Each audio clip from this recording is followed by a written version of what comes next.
ಸರ್ಕಾರಿ ಶಾಲಾ ವಿದ್ಯಾರ್ಥಿ ಆತ್ಮಹತ್ಯೆ ಕೇಸ್ಗೆ ಟ್ವಿಸ್ಟ್ ಸಿಕ್ಕಿದೆ. ಮಗನ ಸಾವಿನ ಬಗ್ಗೆ ಅನುಮಾನವನ್ನು ವ್ಯಕ್ತಪಡಿಸಿದ್ರು ಕುಟುಂಬಸ್ಥರು. ಸರ್ಕಾರಿ ಶಾಲಾ ವಿದ್ಯಾರ್ಥಿ ಆತ್ಮಹತ್ಯೆ ಮಾಡಿಕೊಂಡಿದ್ರು. ಆ ಪ್ರಕರಣಕ್ಕೆ ಒಂದು ಟ್ವಿಸ್ಟ್ ಸಿಕ್ಕಿದೆ. ಮಗನ ಸಾವಿನ ಬಗ್ಗೆ ಅನುಮಾನ ವ್ಯಕ್ತಪಡಿಸಿದ್ದಾರೆ ಕುಟುಂಬಸ್ಥರು.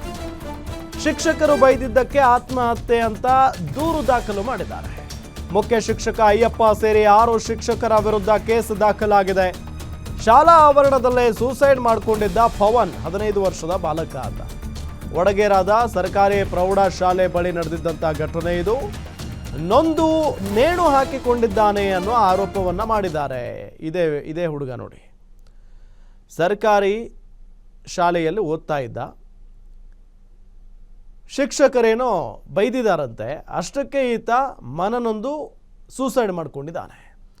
ಇದು ಒಂದು ಕಡೆ ಆರೋಪ ಆದರೆ ಮತ್ತೊಂದು ಕಡೆ ಭಾಳ ವಿಚಿತ್ರ ಅನಿಸೋದು, ಇಂದಿನ ಮಕ್ಕಳ ಮನಸ್ಥಿತಿ ಇಷ್ಟು ವೀಕಾ ಅಂತ ಹೇಳಿ. ಈ ರೀತಿಯಾಗಿ ಈ ಮಟ್ಟಕ್ಕೆ ಕುಗ್ಗು ಹೋಗ್ಬಿಡ್ತಾರ ಮಕ್ಕಳೆಲ್ಲ. ಅಷ್ಟೊಂದು ಮೆಂಟಲಿ ಮಕ್ಕಳು ಕುಗ್ಗು ಹೋಗ್ಬಿಟ್ಟಿದ್ದಾರ, ಅಷ್ಟೊಂದು ವೀಕ್ ಇದ್ದಾರ. ಶಾಲೆಯಲ್ಲಿ ಶಿಕ್ಷಕರು ಏನೋ ಒಂದು ಅಂದಿರ್ತಾರೆ ಅಥವಾ ಒಂದು ಪೆಟ್ಟು ಹೊಡೆದಿರ್ತಾರೆ, ಅಷ್ಟಕ್ಕೆ ಸೂಸೈಡ್ ಮಾಡ್ಕೊಳ್ಳೋಕೆ ನಿಂತ್ಕೊಂಡ್ರೆ ಹೆಂಗೆ ಅಂತ.